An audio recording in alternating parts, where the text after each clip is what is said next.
Assalamu alaikum friends, and today I'm going to tell you about Tagalog alphabets. Just repeat after me, and there are only 20 letters in Tagalog, and out of them 5 are actually the vowels, and remaining 15 are the consonants. So it's very easy to memorize them, and you step by step you follow. Inshallah, you will memorize quickly, inshallah. So let's start.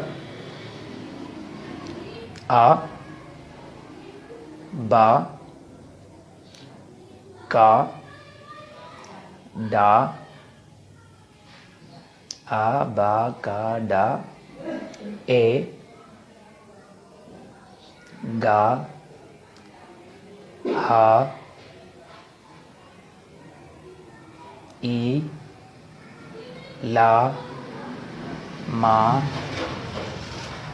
na, ga, ha, i, la, ma, na. Nga, just like a mixing of the two letters, joining of two letters, its sound becomes nga, means N and G.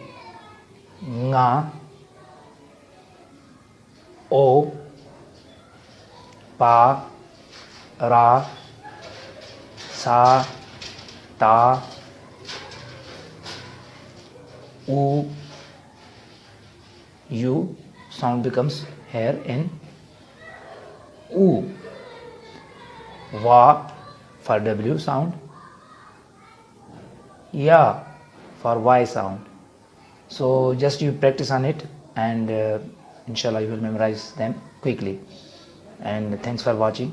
Allah Hafiz.